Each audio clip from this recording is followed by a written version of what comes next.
Magandang umaga, mga bata. Magandang umaga po. Kumusta kayo? Mabuti naman po. Nakapag-almusal ba ang lahat? Hindi po. Bakit naman hindi? Wala po kaming kumakain. Dapat po bago pumasok is mag-almusal muna kasi ang almusal ay isang mahalaga sa ating pangangatawan. So ngayon mga bata ay nangyayang bago pala tayo magsimula, ako pala si Teacher Giselle. Ako naman si Teacher Abigail. Ako naman si Teacher Rex.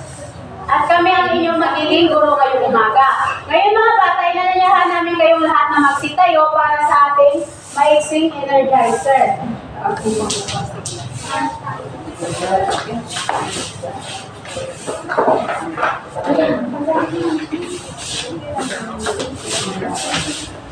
niyo ba ang kanta mga bata na magtalim ay diliro? Opo! Ayan. Ayun ang mga bata, katry natin at pwede nyo na rin sabayan yung video.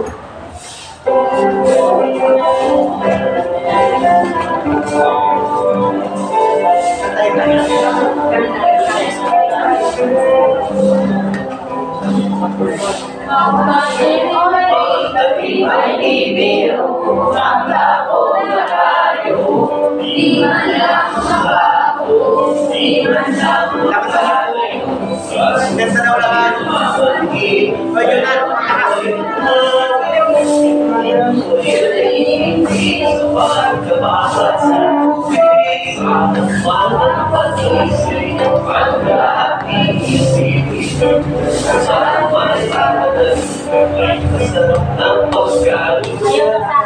ayan mga bata, maraming salamat. Pwede na kayong magsuot. So mga bata, bago tayo mag-umpisa, ano nga ulit yung tinalakay natin ng nakaraang talakayan? Si Pamela. Ba't na si Sir Bruce? Teacher, yung dapat mag-aalaga na kayo, teacher. Tama. So yung nakaraang talakayan natin ay ang tamang pag-aalaga ng hayop. So, paano natin maalagaan ang mga alaga nating hayop? Teacher! Si Lorraine. Hindi na wala ko anak pinabayan si Oyong. So, tama. Kailangan nating paliguan at pakainin. Sino pang makakapagbigay ng pag-aalaga ng hayop? Si Jonar. Pakainin ng tama, teacher. So, tama. Tulad nung kay Lorraine kanina, sabi niya, pakainin ng tama. Sino pang makakapagbigay ng halimbawa ng tamang pag-aalaga ng hayop? Si Lady. Pakainin, teacher, tapos dapat kinakailangan nalinisan din ang kanilang mga kulungan.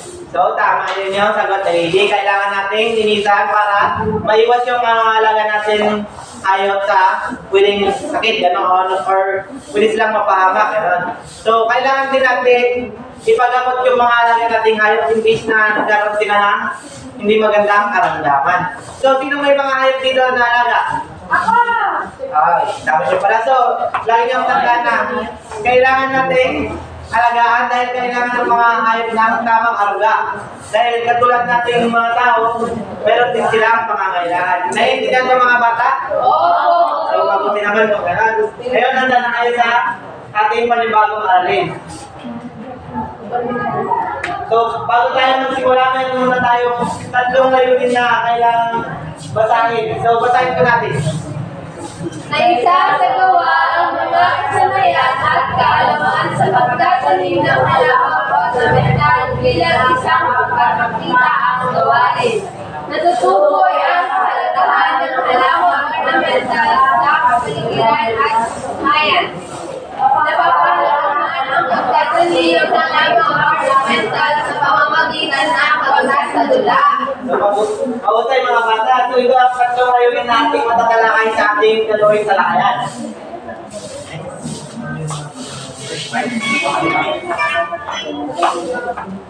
Ngayon mga bata, magkakaroon tayo ng maiksing aktibidad. Mayroon akong kahon dito na naglalaman ng iba't ibang larawan. Ang maglalaro tayo, ang tawag ay pass the buck. So, ipapasa niyo ang kahon sa sa inyong katabi habang tumutugtog ang musika. At kapag huminto ang musika, yung estudyante may hawak ng kahon ay bubulot ng isang larawan at ididikit sa pisara. Malinaw ba mga bata? Simulan natin dito kay Kristen. Huwag kapag tumutugtog ang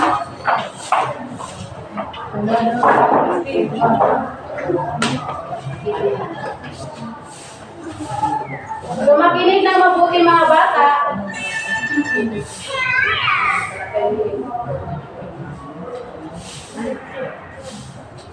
Simulan na.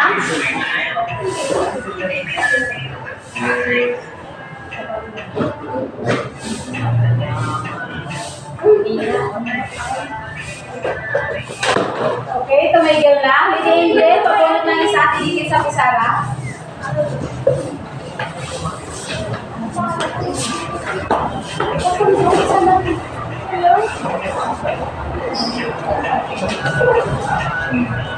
Nanet, pumunod ng isa at idikit dito sa pisara.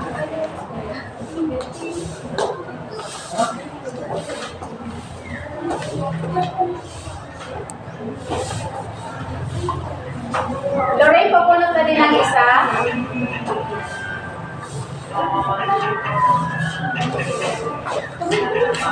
Sino may hawak ng kahon? Ayan, kami.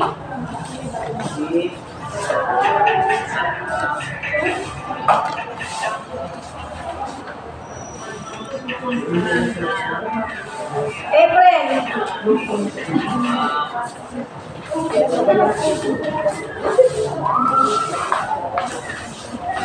At ang panghuli ay Jonar at Francis.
Ngayon mga bata, ano nakikita ninyo sa harapan?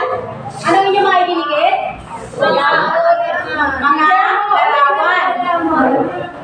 Iba't ibang uri ng halaman. At anong tawag dito sa halamang ito? Yung dalawa?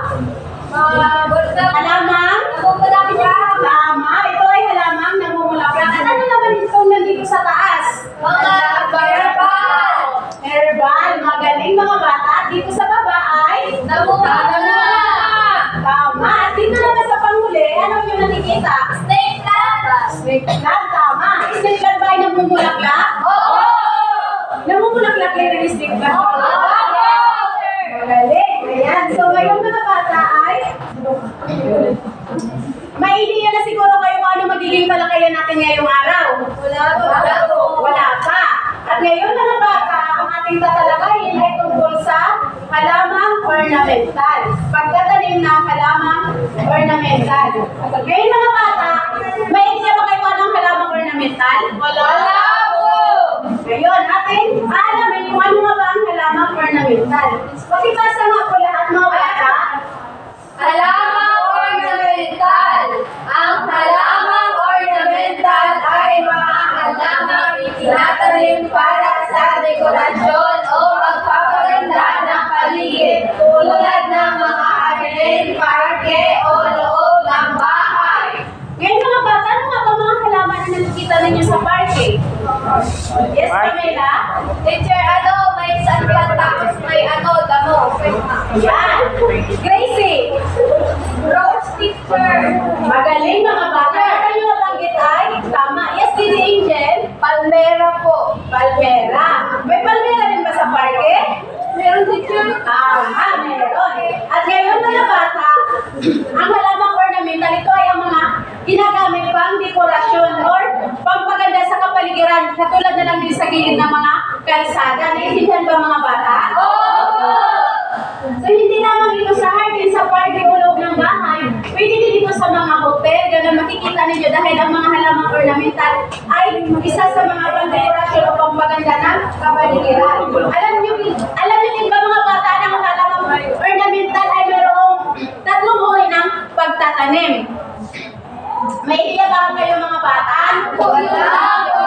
Ngayon mga bata, ating tatalakayin ang tatlong uri ng pagtatanim ng halamang ornamental ay ang una ay pakibasa nga Wall or vertical garden. Pangalawa, Pagpapatubo ng halaman sa tubig. at ang pangatlo ay Pagpapatanim ng container o maze gardening. ayan, magaling. Ngayon, himahimayin natin lahat ang paraan ng pagtatanim ng halamang ornamental. Nang sa ganun ay maintindihan at maunawaan nyo lalo kung paano nga ba ang pagtatanim at pagpapadami ng mga halamang ornamental. Ang una ay wall o vertical gardening. Sino gustong pumasa? Yes, Lady Angel? Wall of vertical gardening. Ang wall vertical gardening ay isa sa paraan ng pagtatanim na kung saan ang mga halaman ay nakasabit at ang mga nakatanim na halaman dito ay mga halaman hindi masyadong nangangailangan ng tubig. May idea na ba kayo kung ano yung mga halamang hindi masyadong nangangailangan ng tubig? Frances? Cactus, ayan, magaling. So, ang cactus ay isang halaman na pwedeng itanim sa pamamaraang wall o vertical gardening. Dahil ito ay ano? Yes, pwede hanging plant. Tama, yung mga hanging plant ay, yun yung mga halaman na hindi masyadong nangangailangan ng tubig. Kasi pwede sila doon sa taas na, hindi sila madalas naliligan. Ayan, ngayon mga bata, magbigay ng halimbawa, magbigay pa nga kayo ng halimbawa ng pwede itanim sa sa wall or sa naka-vertical gardening, kumbaga nakasabit. Teacher, kaya naman po dito Yes, Lady Angel. Pwede rin yung Vietnam rose kasi ang Vietnam rose ay pwede Yung mga, teacher, yung mga maangwa Hindi kailangan nyo hindi. Kasi ang kamuti is kailangan nyo ng dilig Kangkong para po. mas orchids. Yes, pwede ang orchid sa hanging plant o Wall. vertical gardening. Jonar, kamote. Ang kamote ay Gulay. nangangailangan siya ng tubig para mas lumago. Kasi kung hindi nyo napapansin, ang kamote kapag hindi siya nadiligan ng isang bisis sa isang araw ay nalalanta. Fern. Yes, tama. Fern. Ito yung mga isa sa halimbawa na tinatanim ng mga halamang naka-wall o vertical gardening. Kung nakikita nyo, mayroon din siyang, ano ba tawag na? Sibuyas. Hindi, teacher. Kusay kung dito sa panggamot. Oo, yung panggamot sa buhok. Sugat, gano'n. Magaling mga bata.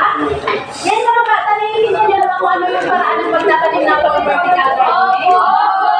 Ayan, magaling. Pwede siya diligan, pero pwede naman siya hindi madalas. Kung baka pwede siya every other day, gano'n. Naiintindihan na ba? Ayan, magaling mga bata.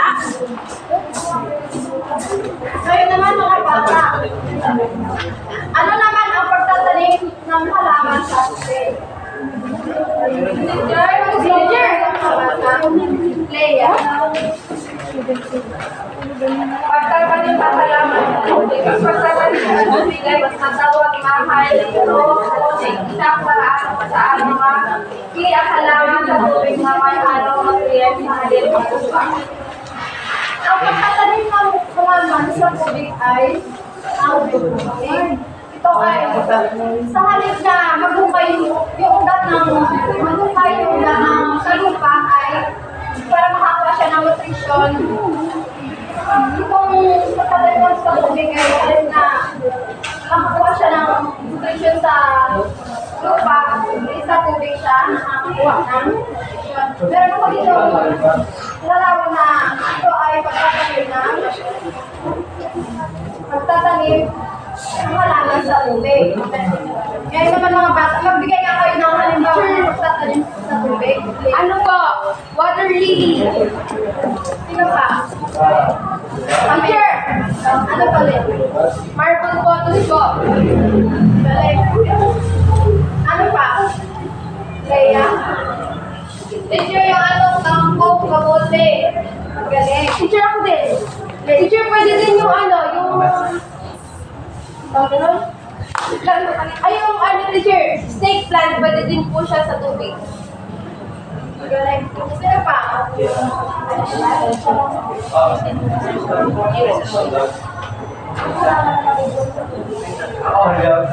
Laking saboy. Magaling. Ito nga, pagpapagod sa tubig ay pinili itong pag-design sa inyong bahay at pinili ito sa lahat. Yung mga lahat ng mga sinabi ko ay isang kalamang ornamental na kung saan tumutulong sa tubig.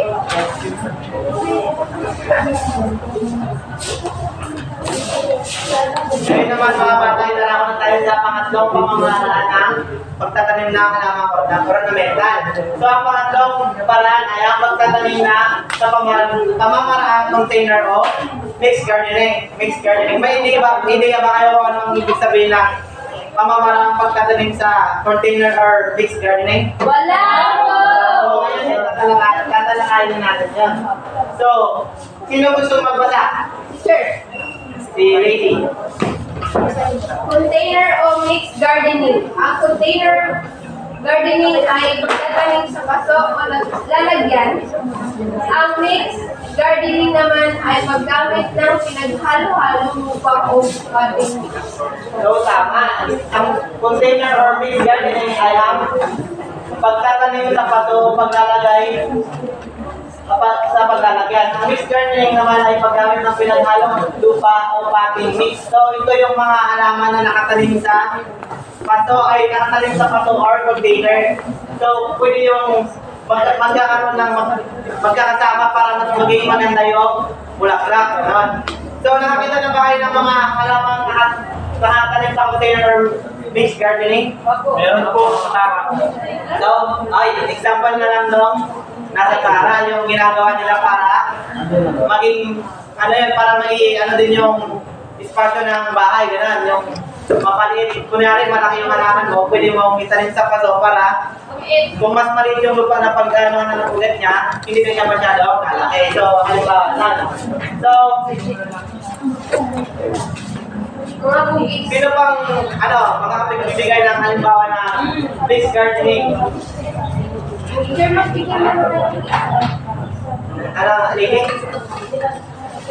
Hindi na mo. So, ito yung mga halimbawa niya.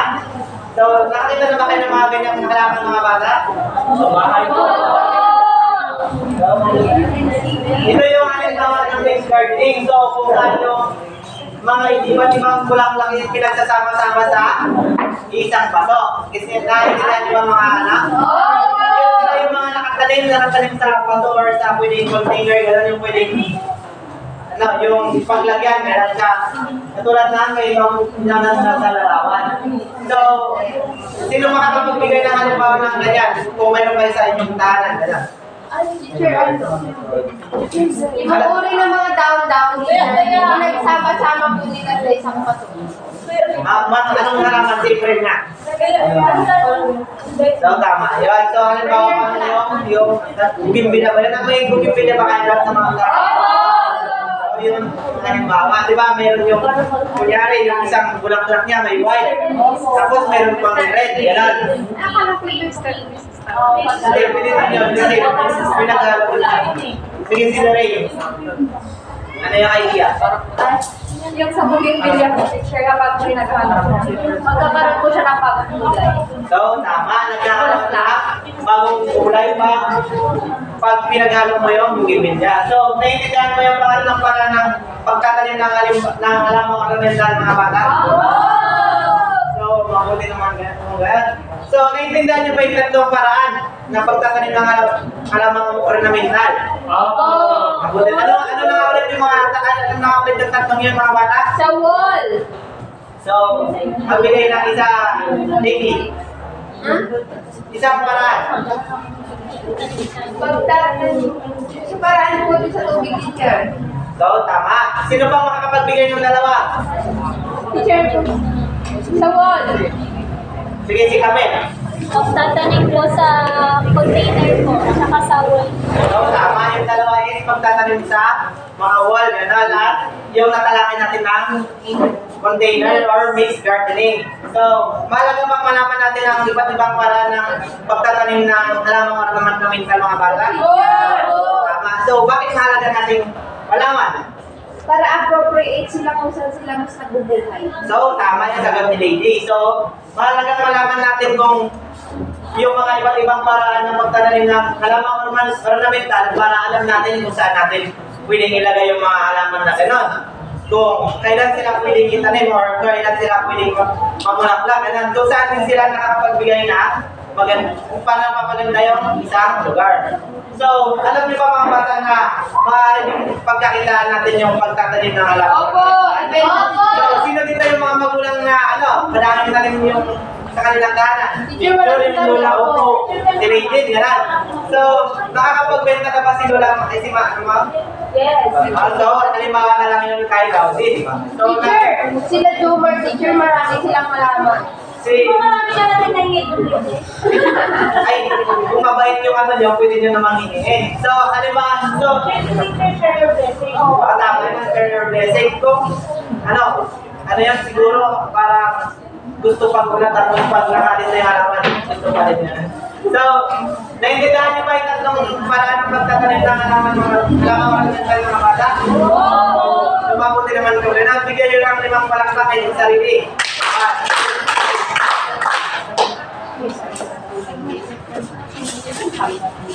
Pero naman mga bata, napakasubay ng pangkatang gawain. Pero ako dito ang nakabulat. Nagulat kayo dito kung anong pangkat kayo.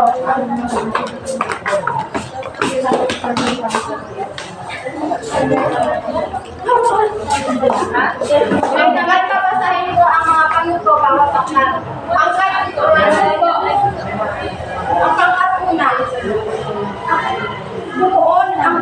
Buuhin ang larawan at ipaliwanag ito sa harap kung ano ang nasa larawan at ano ang nagtutulog nito sa atin. Sa pangkat Renz, nalubat ka. Abi, hindi ka lang. Nalubat ka, Renz. Hindi naman. Continuous pa rin. ikalawang pangkat, isa sa dula ang Hindi nakikita yung ulo ko, boy. ornamental at kung paano kahalagahan ito. Ibigay ko lamang kayo ng Teacher, pwede po pag-iulit? ang ikalawang pangkat, isa sa dula ang pagtatanim ng halaman ornamental at kung paano kahalagahan ito. Ibigay ko lamang kayo ng 5 minuto para gawin ang inyong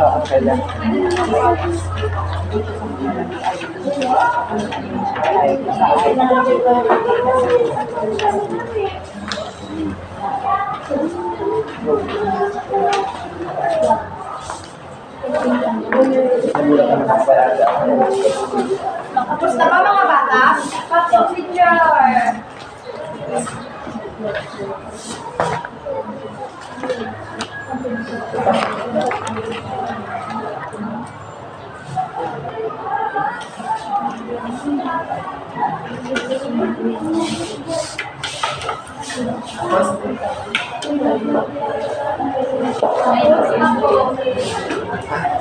Tapos na ba mga bata? Ako ng pangkat ang mag-present sa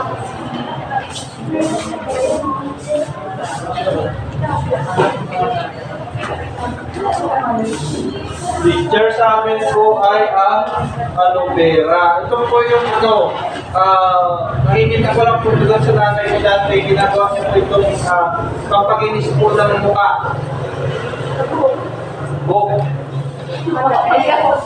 ang pangalawang pangkat. Friend,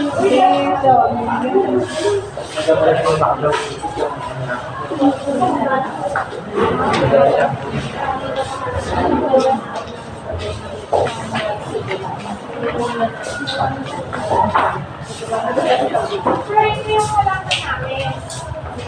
Sorry, wala ka to ah. Tapos diniligan ko sa tapos nagbuyan tayo pa. Magaling. Bigyan niyo ang inyong mga sarili ng limang palakpak. Kayo naman,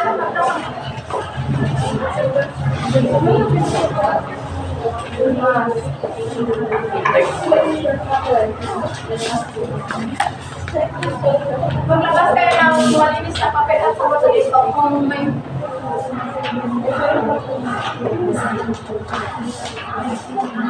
tukuyin ang mga sumusunod ng pangalan ng mga halaman ornamental sa ibaba at sulat sumabon ng pangkat. Tapos na po. Sino gusto sumagot? Leader! Leia.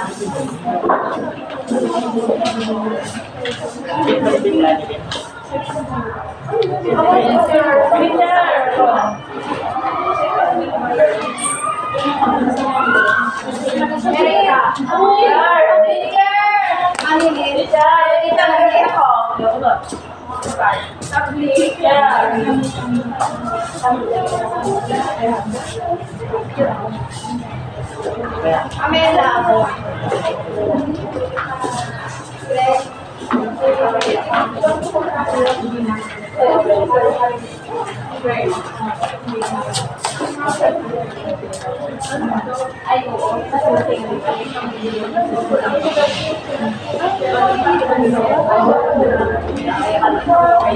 Jonah.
Wala pang alaman ko. Ang santawa ay nabulak na. Ang 14. Opo! Ang 20. Opo! Rosas. Opo! Ang pinamumulaklak naman ay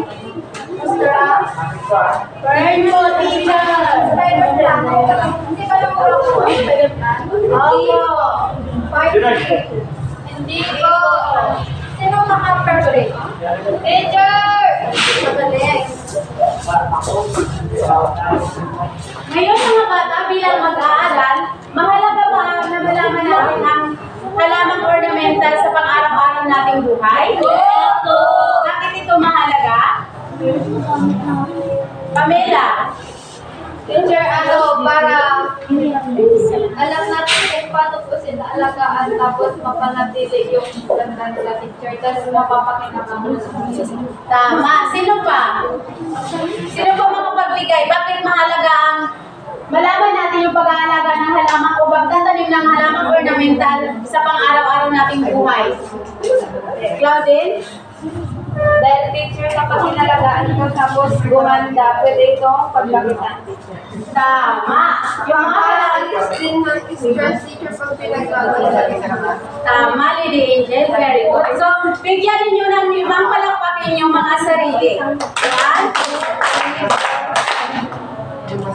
Ngayon mga bata, ano nga ulit yung pinag-aralan natin? Iba't Iba't-ibang uri ng pagtatanim ng halaman ornamental. Ano nga ulit yung tatlong uri ng pagtatanim ng halaman ornamental? Sino ang makapagbigay? Jonard? Ano po, teacher, yung mix po, ang tawag. Mixed gardening? Mixed gardening, tapos wall At? yung wall, tapos yung ano po, so isa na yun? Tubig po. Tama. Ang tatlong paraan ng pagtatanim ng halamang ornamental, una ay wall o vertical gardening, pagtatanim sa tubig o pagpapatubig sa tubig. At ang panghuli ay pagtatanim sa pamamaraang container o mixed gardening. Ngayon mga bata, ano nga ulit yung tawag sa halaman? Nakatanim na nakasabit? Wall o vertical gardening. Ngayon, sino ang makapagbigay ng halimbawa ng mga tinatanim gamit ang pamamaraang wall o vertical gardening? Yes, Lady Angel. orchids po. Orchids, Leah. Pamamaraang gamit ang wall o vertical gardening? Vietnam rose teacher. Vietnam rose, tama. Yes, Gracie May. Fern. Ang spider plant, din ay isa sa halimbawa na pwedeng itanim na wall o vertical gardening. Naintindihan ba mga bata?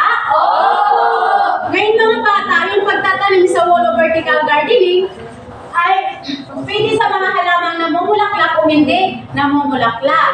Katulad ng orchids, ang orchids ay namumulaklak. Di ba pwede din siya itanim na wall o vertical gardening? Naintindihan ba mga bata? Oo!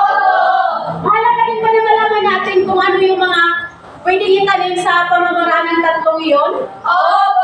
Para? Yes, April? Para mas maganda teacher yung pinalabasan. Tama, para mas maganda yung kinalabasan at mas ma-consume natin yung espasyo ng isang pagtataniman ng mga halaman. Naintindihan ba mga bata? Oo! Magaling mga bata.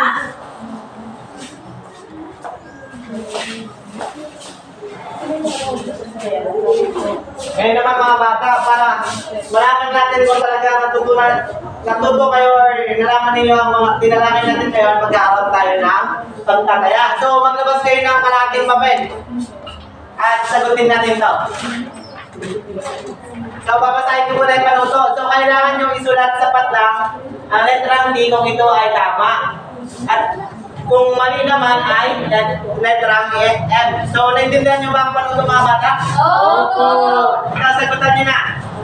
Tapos! So tapos na. So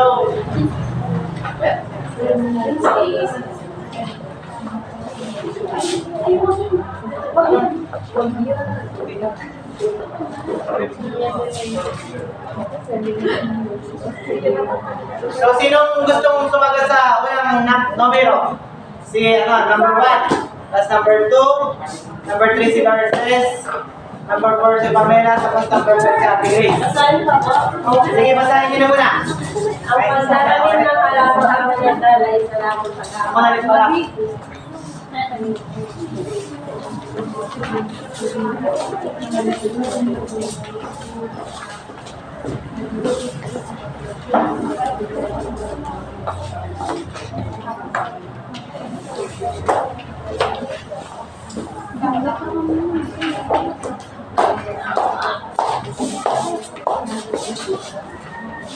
So, iwas na natin ang inyong mga sagot. So, number 1, ang pagtatanim ng halamang ornamental ay isa lamang sa gawal sa mga tao. Tama ba ito o mali? Mali!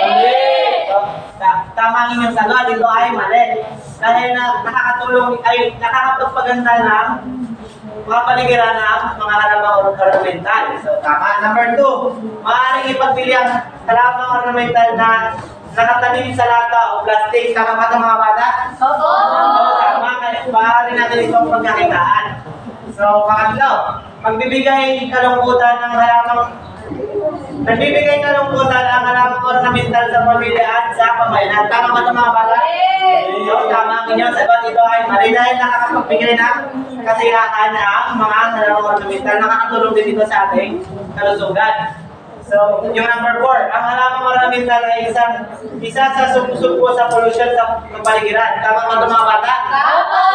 So, tama. Ito ay sumusupo sa pollution. So, yung panglima, nagiging isang hanap buhay ng mga tao ang halamang ornamental. So, tama ba ito mga bata? Opo! So, tama ang inyong sagot. So, bigyan nyo ng, ay sino nakakuha ng 5? So, very good. 4. Wala nakakuha ng 4? Ay, so 5 kayo lahat. So, bigyan nyo ng 5 palakpakin inyong sarili. So, para naman sa inyong takdang aralin, babasahin ko ang panuto. Mag-lista ng isang halamang ornamental na nakakagamot, namumulaklak, di namumulaklak at halamang namumunga. So, naiintindihan niyo ba ang inyong takdang aralin mga bata? Kailangan yung talinin ko bukas. So, yun lamang at thank you. Salamat mga bata.